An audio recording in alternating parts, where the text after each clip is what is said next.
Hello दोस्तों, स्वागत है आपका हमारी नई वीडियो में। तो हम यहाँ पशुधन प्रसार अधिकारी के जो पेपर हुआ था उसके क्वेश्चंस को देख रहे थे। इससे पहले वीडियो में हमने 50 क्वेश्चन देख लिए। अगर आपने नहीं देखे तो प्लेलिस्ट में जाके देख सकते हैं। और यदि आप टेलीग्राम ग्रुप से जुड़ना चाहते हैं तो उसका लिंक डिस्क्रिप्शन में दिया है, आप जुड़ सकते हैं।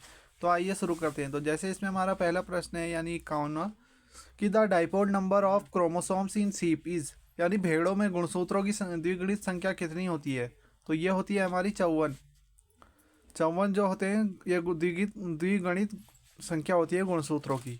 तो ये इम्पोर्टेंट है। फिर अगला देखेंगे कि निम्नलिखित में से क्या दी गई नस्ल के जनक 60 की अज्ञात कुल मादा पशु और उनके संततियों के साथ पीढ़ी दर पीढ़ी प्रजनन है। तो इसे क्या बोलते हैं? ऑप्शन नंबर बी बोलेंगे इसे क्रमोन्नतीकरण, यानी ग्रेडिंग अप। तो जो ग्रेडिंग अप होते हैं, नस्ल के जनक 60 की असात कुल मादा पशु और उनके संततियों के साथ पीढ़ी दर पीढ़ी प्रजनन है, यानी पीढ़ी दर पीढ़ी प्रजनन जो है उसी को इसने ये बोला है। फिर अगला देखेंगे कि विशेष पशुधन उत्पादन कार्यक्रम किस वर्ष में शुरू किया गया। तो ऑप्शन नंबर ए 1975 में शुरू किया गया था। तो special livestock production programme was launched during the year, हमारा ऑप्शन 1975। तो हमारा अगला क्वेश्चन है कि बकरियों पर अनुसंधान के लिए केंद्रीय संस्थान कहाँ स्थित है, यानी central institute of research on goat is located in. तो ये हमारे मथुरा में स्थित है, यूपी में मथुरा में। तो बकरियों का अनुसंधान के लिए केंद्रीय बकरी अनुसंधान संस्थान मथुरा में स्थित है। यह संस्थान भारतीय कृषि अनुसंधान परिषद यानी ICAR के अंतर्गत आता है। तो ये हमारे एग्रीकल्चर से भी संबंधित है। फिर अगला है हमारा कि ब्राउन स्विस क्रॉस यानी 62.5% वंशानुक्रम को नस्ल में अंतर के रूप में चुना गया है, जिसके बाद नई बनाई गई है, जिसका नाम क्या है। तो इसका हमारा जो ऑप्शन नंबर ए है कि सुनादिनी, ये इसका सही आंसर होगा कि ब्राउन स्विस क्रॉस वंशानुक्रम को नस्ल में अंतर के रूप में चुना गया है, जिसके बाद नई नस्ल बनाई गई है, जिसका नाम सुनंदिनी है, सुनंदिनी। फिर अगला है सूखी मात्रा के आधार पर रिचके की CP और TDN मात्रा होती है। तो ये हमारी ऑप्शन नंबर ए होगा 23 और 65, यानी सूखी मात्रा के आधार पर रिचके और की CP और TDN मात्रा 23 और 65 होती है। फिर हमारा अरंडी सेम आहार में उपस्थित पोषण विरोधी कारक होता है। तो ये हमारा रिसिन होता है, ऑप्शन नंबर बी रिसिन। तो अरंडी सेम आहार में उपस्थित पोषण विरोधी कारक रिसिन है। यह एक अत्यधिक विषैला प्रोटीन है जो अरंडी के आटे को जहरीला बनाता है तथा उचित प्रसंस्करण के बिना उपभोग के लिए अनुपयुक्त माना जाता है। निम्नलिखित में से किस प्रोटीन पूरक में संश्लेषक यानी संश्लेषक की मात्रा उच्चतम होती है? संश्लेषक की मात्रा उच्चतम होती है तो अलसी आहार। तो अलसी आहार जो होता है प्रोटीन पूरक में संश्लेषक की मात्रा उच्चतम होती है। अलसी में जो होता है प्रोटीन रिच मात्रा में पाया जाता है और ये इसका तिलहन में भी यूज होता है। फिर अगला देखेंगे कि मांसदार बकरी का शुष्क पदार्थ अंतर्ग्रहण उनके चल भार का कितने % होता है? तो 3% होता है। फिर अगला हमारा चारा बनाने के लिए सबसे अच्छी फसल कौन सी है? तो चारा बनाने के लिए जो सबसे अच्छी फसल है यानी best crop for सिलेज melding is, तो इसका सही आंसर ऑप्शन नंबर ए मक्का होगा। तो मक्का जो है चारा बनाने के लिए सबसे अच्छी फसल है। फिर अगला देखेंगे कि डैश को कुक्कुट पालन यानी पोल्ट्री के लिए कांत्रिक एमिनो अम्ल के रूप में संदर्भित किया जाता है। तो सी आर्जिनिन को यह यूज में किया जाता है संदर्भित।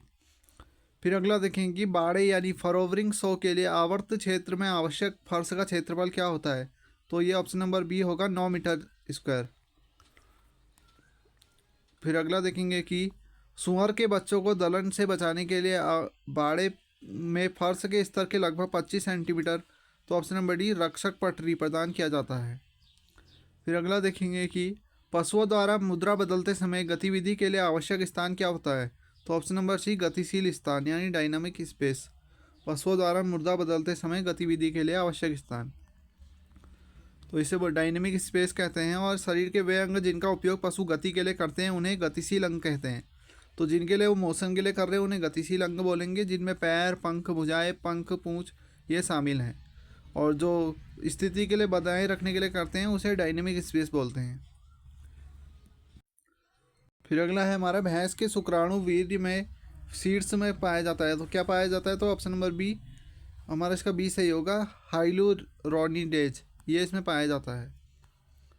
फिर अगला देखेंगे कि छाव पसंद करने वाले पौधों को क्या कहा जाता है? तो shade loving plants are called, तो इसे क्या बोलते हैं, तो इसे सायोफाइट्स बोलते हैं, सायोफाइट्स। तो छाँव पसंद करने वाले पौधों को सायोफाइट्स कहा जाता है, जिन्हें फोटोफोबिक पौधे भी कहा जाता है। फर्न और फर्न सहयोगी जैसे विस्क फर्न, हॉर्स टेल, ये आदि हैं। फिर है मधुमक्खियों के पालन को क्या कहते हैं, तो इसे एपीकल्चर बोलते हैं। तो मधुमक्खियों के पालन को एपीकल्चर बोलते हैं, तो मधुमक्खियों के पालन को एपीकल्चर कहते हैं। कुछ और भी हमारे जैसे पीसीकल्चर, ये मत्स्य पालन को बोलेंगे। सेरीकल्चर रेशम कीट पालन, और ऑर्बिकल्चर ये वृक्ष विज्ञान को। फिर हमारा पादप समुदायों की पारिस्थितिकी संबंध अध्ययन को कहा के रूप में जाना जाता है, तो इसे हम ऑप्शन नंबर सी होगा, समपारिस्थितिकी के नाम से जाना जाता है।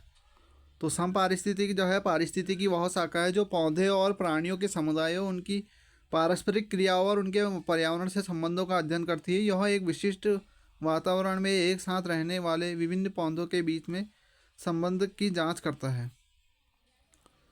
फिर अगला देखेंगे, दिन व रात के सापेक्ष लंबाई के लिए पौधों की प्रतिक्रिया को क्या कहते हैं, तो इसे क्या बोलते हैं, तो इसे ऑप्शन नंबर बी बोलेंगे, दीप्त कलित, यानी दीप्ति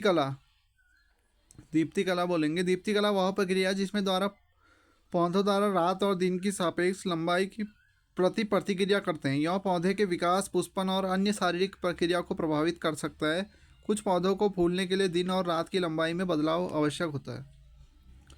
फिर अगला देखेंगे, गन्ने की जल आवश्यकता कितनी होती है, तो ऑप्शन नंबर डी 2000 मिलीमीटर। यह एग्रीकल्चर में भी इंपॉर्टेंट है, 2000 मिलीमीटर इसकी क्षमता होती है। तो गन्ने की फसल में पानी की ज़रूरत जो होती है, उपोष्ण कटिबंधीय क्षेत्रों में 1400 से लेकर 2300 मीटर, और उष्ण कटिबंधीय क्षेत्रों में 2000 से लेकर 3500 मिलीमीटर तक होती है। गन्ने की फसल को पानी की ज़रूरत मिट्टी की गुणवत्ता पर निर्भर करती है। फिर निम्नलिखित में से कौन सा पोषक तत्व जो होता है पौधों में परासरणी और आयनी निगमन के लिए जिम्मेदार होता है, तो ऑप्शन नंबर डी होगा, पोटेशियम। यह एग्रीकल्चर के क्वेश्चन है हमारे, पोटेशियम इसके लिए इंपॉर्टेंट होता है। तो पोटेशियम जो होता है पौधों में परासरण और आयनी निगमन के लिए जिम्मेदार होता है। यह स्टोमेटा के खुलन और बंद होने की मदद करता है, जिसे जल संतुलन और पोषक तत्वों का परिवहन नियंत्रित होता है। फिर निम्नलिखित में से किसे सामान्यतः पोटास म्यूरेट के रूप में संदर्भित किया जाता है, तो पोटाश म्यूरेट किसे कहा जाता है, option number C, potassium chloride को। तो पोटेशियम क्लोराइड को ही पोटाश म्यूरेट कहा जाता है। इसका जो फॉर्मूला होता है वो KCl है। पोटेशियम क्लोराइड को आमतौर पर पोटाश म्यूरेट के नाम से जाना जाता है। यह एक महत्वपूर्ण उर्वरक है जो पौधों के विकास के लिए आवश्यक पोटेशियम प्रदान करता है। फिर हमारा चावल किस परिवार से संबंधित है, तो चावल जो है हमारा पोएसी परिवार से संबंधित है। ऑप्शन नंबर ए इसका सही होगा। तो चावल जो होता है पोएसी से संबंधित है। पोएसी को ग्रेमिनी भी कहा जाता है, और इसमें गेहूं, मक्का, ज्वार, बाजरा आदि शामिल होते हैं। ये पौधे एक बीज पत्री होते हैं और वायु परागण द्वारा फैलते हैं। फिर कगनी रागी का वानस्पतिक नाम क्या है, तो ऑप्शन नंबर बी, इल्यूसाइन कोराकाना इसका रासायनिक नाम है रागी का। तो इल्यूसाइन कोराकाना, जिसे सामान्यतः रागी, कगनी या फिंगर मिलेट के नाम से जाना था, यह पोएसी परिवार से संबंधित एक वार्षिक शाखी पौधा है। यह अफ्रीका और एशियाई शुष्क अर्धशुष्क क्षेत्रों में अनाज की फसल के रूप में व्यापक रूप से पाया जाता है। फिर एक गन्ने के लिए उपयुक्त अंतरा फसल है, the intercrop suitable for sugarcane, तो ये ऑप्शन नंबर डी होगा, लोबिया। तो लोबिया एक जो है फलीदार फसल है जो गन्ने के साथ उगने के लिए उपयुक्त है, यानी लोबिया और गन्ना एक साथ उग सकता है, उसके लिए उपयुक्त है। यह गन्ने की वृद्धि को बढ़ावा देने की मदद करता है और मिट्टी की उर्वरकता को भी बढ़ाता है। तो गन्ने के लिए कुछ अन्य अंतरा फसलें हैं जैसे मूंग, उड़द, सोयाबीन, सूरजमुखी, मक्का, तो इनके साथ गन्ना उग सकता है और ये सूटेबल है इसके लिए।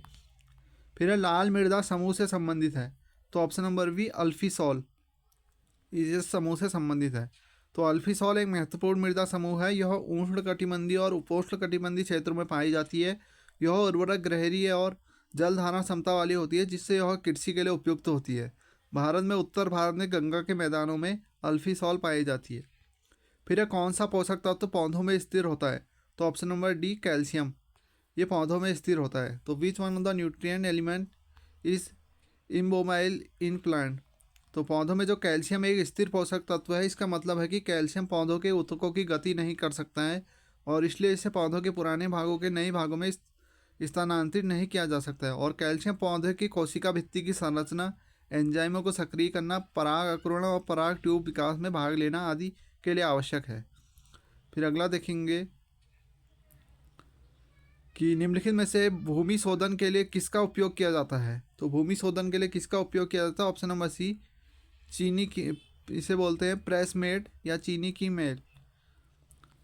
तो चीनी उद्योग में प्रयोग होता है, तो प्रेसमेड, इसे प्रेसमेड बोलते हैं। ये एक जैविक उत्पाद है जो चीनी उद्योग में गन्ने के रस में परिशोधन के दौरान निकलता है, और इसे शोधन के लिए भी उपयोग किया जाता है क्योंकि यह कार्बनिक पदार्थों से भरपूर होता है। यह मृदा की उर्वरकता और संरचना सुधारता है और जैविक खाद के रूप में भी कार्य करता है।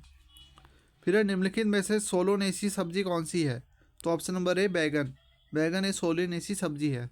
तो बैगन सोलोनेसी सब्जी है, और ये घास वाले पौधे, झाड़ियाँ, पेड़ और लताएं शामिल हैं जो समशीतोष्ण में लेकर उष्ण कटिबंधों में पाए जाते हैं। इसके कुछ और उदाहरण जैसे बैगन, शिमला मिर्च, आलू, टमाटर, तो ये भी सोलेनेसी सब्जी के अंतर्गत आते हैं। फिर ए प्रजाति नीलम किस फल से संबंधित है? तो नीलम प्रजाति जो है ये आम से संबंधित है। तो एक प्रजाति नीलम जो है आम से संबंधित है। नीलम आम का एक लोकप्रिय किस्म है जो अपने स्वाद, सुगंध और रंग के लिए जानी जाती है। यह भारत में सबसे ज़्यादा उगाई जाने वाली आम की किस्मों में से एक है। फिर निम्नलिखित में से खरपतवार नियंत्रण की यांत्रिक विधि कौन सी है? तो हस्त गुड़ाई जो है, ये खरपतवार जो हमारी अनैच्छिक जो होती है या जिन्हें हम नहीं चाहते हो घास उग जाती है खेतों में, उसे खरपतवार बोलते हैं, और इसके नियंत्रण के लिए हस्त गुड़ाई जो है इम्पोर्टेंट है।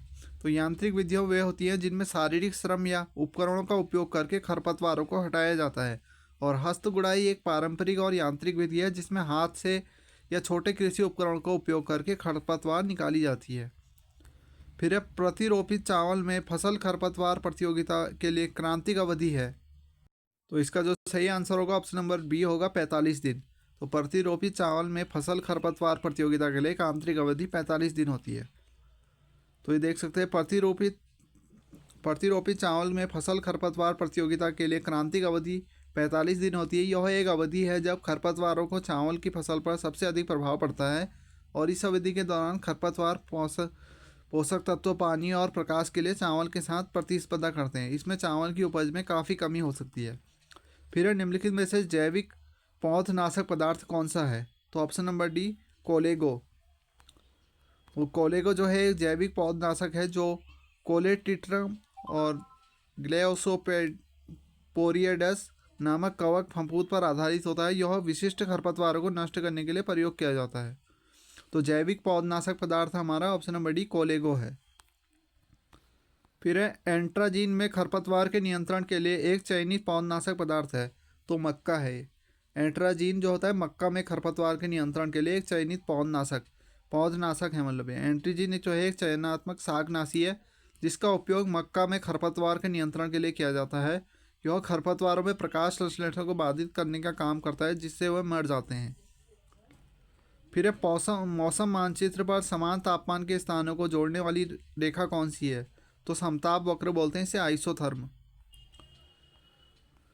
तो जो मौसम मानचित्र पर समान तापमान वाले स्थानों को जोड़ने वाली रेखा को आइसोथर्म यानी समताप वक्र कहा जाता है, और यह रेखा उन सभी बिंदुओं को जोड़ती है जहां एक ही समय पर तापमान समान रहता है। फिर निम्नलिखित में से क्या वाष्पोत्सर्जक हानि को नियंत्रित करने के लिए वाष्पोत्सर्जन रोधी पदार्थ है? तो ऑप्शन नंबर ए इसका सही होगा। तो इसमें मिसप्रिंट है, इसे देख सकते हैं, काओलिन, ये होगा इसका सही। तो काओलिन जो है एक प्रकार की मिट्टी है जिसका उपयोग पौधों की पतली परत बनाने के लिए किया जाता है, और यह परत वाष्पोत्सर्जन की दर को कम करने के लिए भी मदद करती है। फिर अगला देखेंगे, यानी किस फसल में सामान्यतः डिट्रेसिंग संचालन का उपयोग किया जाता है? तो ऑप्शन नंबर बी, गन्ना में किया जाता है, शुगर केन में। तो डिट्रेसिंग संचालन सामान्यतः गन्ना फसल में किया जाता है, और डिट्रेसिंग गन्ने के निचले हिस्से में मौजूद सूखी और अनावश्यक पत्तियों को हटाने की प्रक्रिया जिसमें फसल की गुणवत्ता और उत्पादन बढ़ाया जा सकता है। फिर इनमें से नाइट्रोजनीय उर्वरक का एमाइड रूप कौन सा है? तो ऑप्शन नंबर ए, यूरिया। नाइट्रोजनीय उर्वरक का एमाइड रूप, तो नाइट्रोजनीय उर्वरक का एमाइड रूप यूरिया है, और यूरिया एक कार्बनिक यौगिक है जिसका रासायनिक नाम हमारे इसमें मिसप्रिंट हुआ है, ये है। और यह नाइट्रोजन एक उत्कृष्ट स्रोत है और पौधों द्वारा आसानी से अवशोषित किया जाता है।